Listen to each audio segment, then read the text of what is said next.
2015, there was 48,000 vets that were on the streets and homeless. Of that, roughly 40,000 sleep on the streets at night. To put that into perspective, take the size of NDSU, times that by 3. That is roughly 42,000 people are sleeping on the streets alone at night on Thanksgiving and as well as Christmas. Homeless vets do not receive the respect or the help they deserve for sacrificing their time at their homes with their families to serve and protect our country and your family.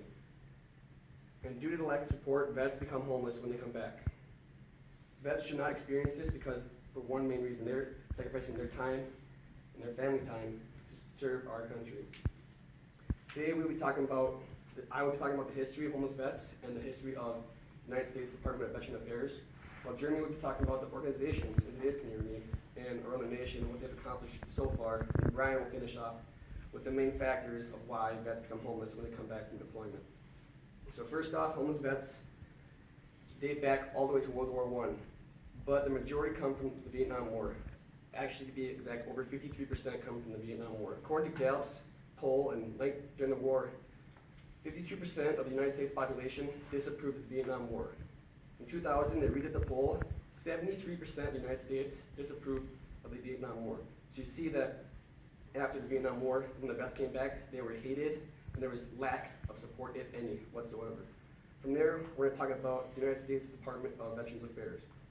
They have one of the oldest department affairs in the nation, across the world. It dates back all the way to 1636 to the Pilgrims of Plymouth Colony. They actually passed a law in 1636 stating that if a soldier was wounded in battle, the colony had to provide food, shelter, and water until the soldier was able to get on his feet and get a job and help the colony back on its feet. From there was no progress until late in World War II. In World War II, the United States passed the GI Bill, which had the biggest impact on the American way of life since the Homestead Act of 1862. Now I'm going to pass it off to Jeremy, who will talk about the organizations in today's world. Thanks, Jace. Like you said, I'm going to be talking about the organizations that are out there and the services they provide to help homeless veterans, and I'll also be talking about the progress and lack of progress that we see in the nation and in our community of Fargo-Moorhead. So first of all, what organizations are out there that help homeless veterans in our community and around the nation? Well, there's many different ones, and the first one that I would like to talk about is the National Coalition for Homeless Veterans. So according to the National Coalition for Homeless Veterans website, there's many services they provide. Some of them are including 2 grants, which help build homes for homeless veterans, in-kind resources, which is where people can contribute food, clothing, and labor in the form of volunteering.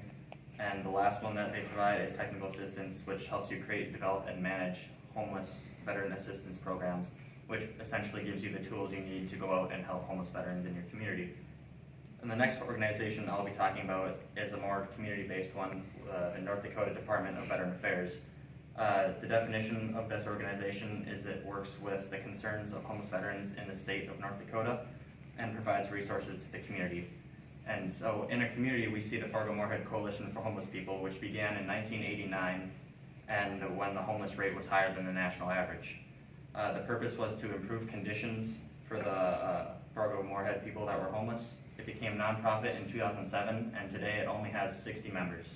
Some of the services that this community organization provides is shelters, food pantries, programs for female homeless veterans, which we see coming out more every day, healthcare, dental program, and stand-downs, which stand-downs provide resources and services to homeless veterans in our area through the VA hospital right here in Fargo.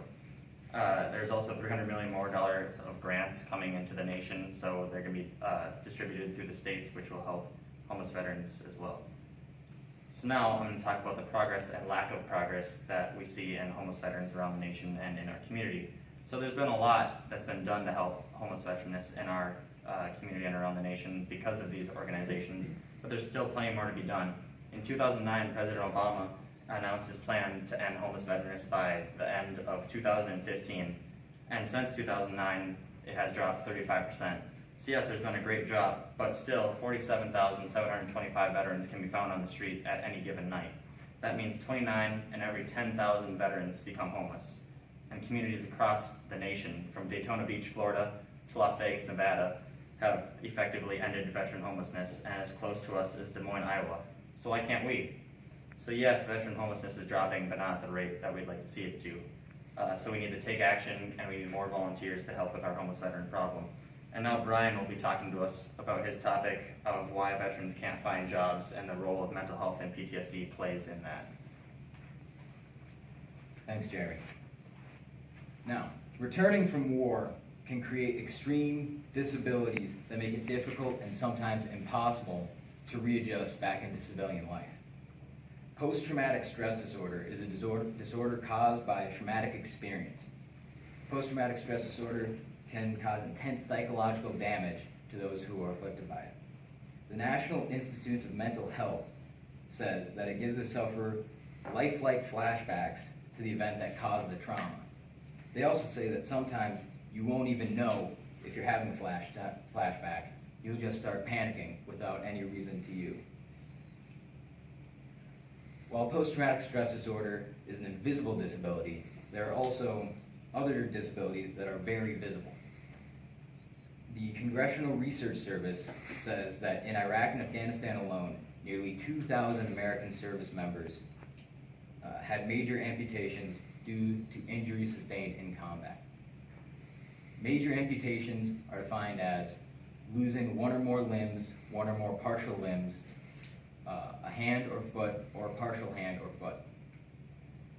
Losing a limb can make it impossible to have more labor-intensive jobs, which make it impossible for veterans to come back and do what they did before they left. This makes income incredibly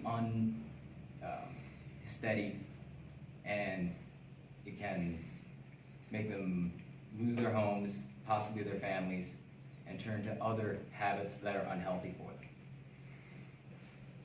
So, in conclusion, when our veterans return from combat, they don't get the help that they need from their community. This causes them to lose their job and then lose their home, possibly their families. Hopefully now you understand how homeless veterans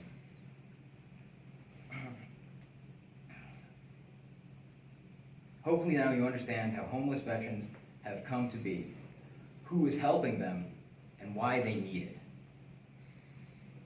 You can support veterans by donating money or volunteering your time at some of the institutions that Jeremy pointed out. And to leave off a quote from one of our nation's greatest presidents, ask not what your country can do for you, ask what you can do for your country.